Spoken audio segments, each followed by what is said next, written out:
Hello and welcome back to the channel, and welcome to a car with a very red interior, because this is an FD2 Civic Type R.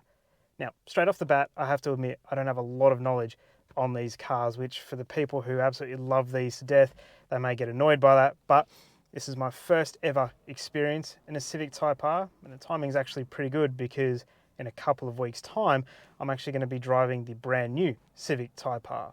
So it's kind of nice to go back and see what this was like. Around close to 10-ish years ago now.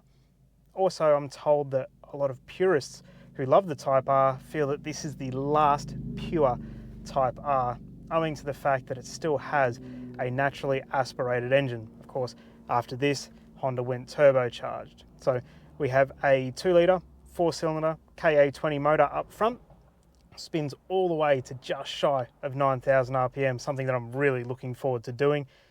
We have a beautiful 6-speed manual box, and of course all the power goes to the front wheels. I think that's probably enough waffle sitting still. I think the pleasure is going to be in the driving. So let's get cracking, and then we can have a look around the car as well. So let's get us started.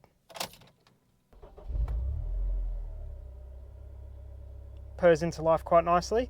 Now, as we'll go through, I don't speak Japanese, but I'm fairly certain she just said make sure you like and subscribe, so make sure you do that.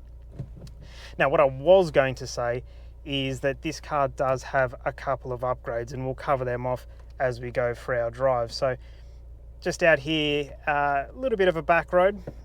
Unfortunately, it is double demerits, so if you're not from Australia and you don't quite know what that means, basically if you do anything fun or you get caught doing anything slightly naughty by the police, then you're in for a really bad time. So we'll still have some fun, but we'll just have to be a little bit mindful of it.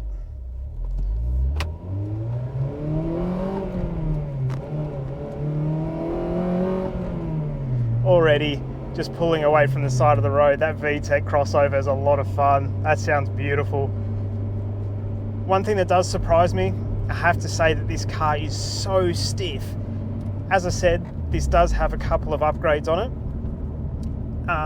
And I honestly thought that the suspension was one of them, because it feels like I'm driving a car that has really track focus coils installed, but I'm told this suspension is bone stock, because at the moment I'm on a road that's really not all that bad, and yet I'm wobbling around here like jelly on a plate.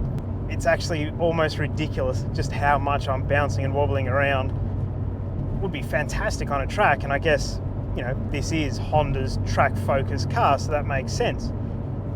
But as I say, considering the road that I'm on right now really isn't all that bad, it's quite amazing how jarring and how bouncy this is.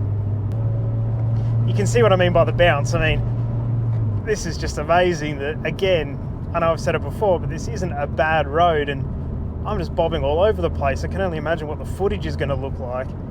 I'm going to sound like I'm going through a tumble dryer.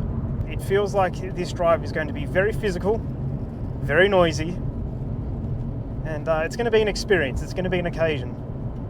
And adding to all of that as well, I should say, is that this car only weighs 1,200 kilos. And a big factor of that is the fact that there's just basically no sound deadening.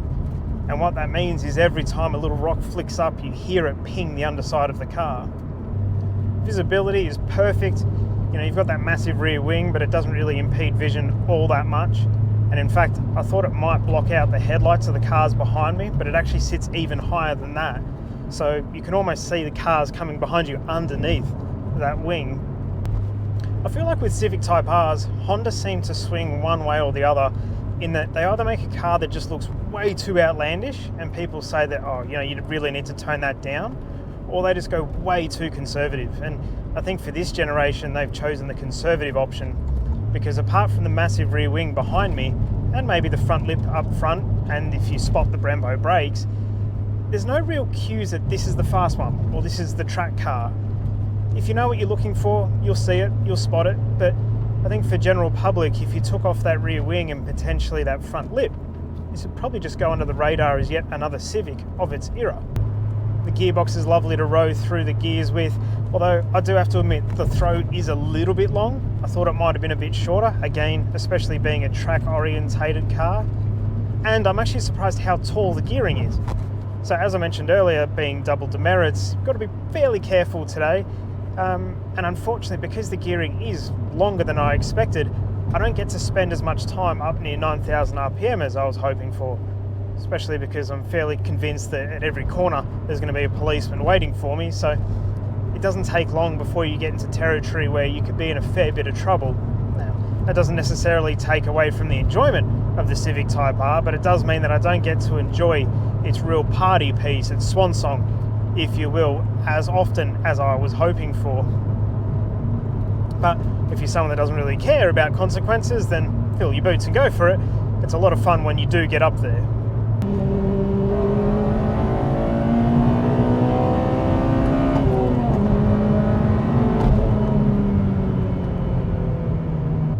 This really is an occasion car, and I say that because, you know, I'm driving along here, it's loud, it's bouncy, I can hear everything going on underneath me, I can feel the steering moving around. It's an occasion, and then when you get the chance to put it into Vtec, then it's even more of an occasion.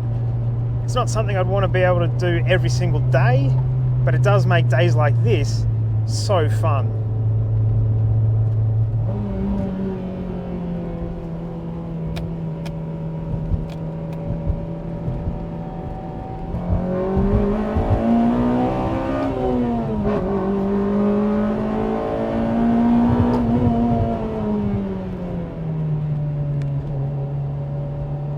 So modification wise, we have a catback exhaust, which you've been hearing all throughout this video. The steering wheel's been retrimmed, which actually I think looks really nice. It looks OEM plus, if you will. Feels very good too. We have a Mugen front lip, front grille. Once again, it kind of just has that OEM plus feel. It doesn't look out of place. I certainly wouldn't have noticed that it was an aftermarket item. It looks like it would have come from factory. So what's it like getting to have, you know, a couple of hours behind the wheel of this Type R? Well, to be honest, it's been amazing to finally meet an icon. You know, I've never had a chance to drive a Type R before, as I said, and it's been awesome to just spend some seat time driving this car around, seeing what it's like. You know, keep in mind that these things do have a bit of a cult following, so those that love them really love them. And I can understand why. Like, this car does genuinely have a lot of character to it. It's a very lovable sort of character.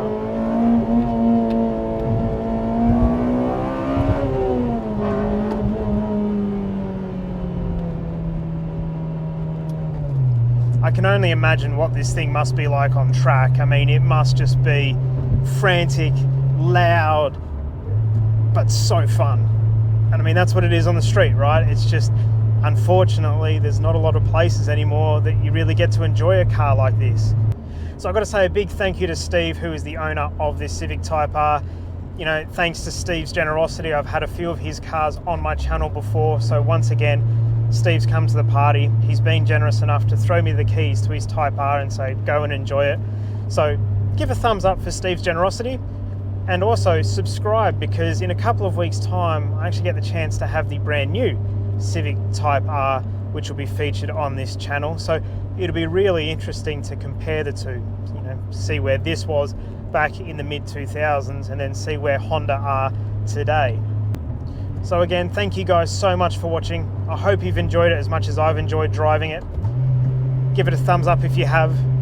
Consider subscribing so you don't miss any future videos, including the brand new Civic Type R. And get involved down in the comments below and say, thanks Steve for letting me have this car. But as always, I hope you guys have a wonderful day, and I will see you in the next video.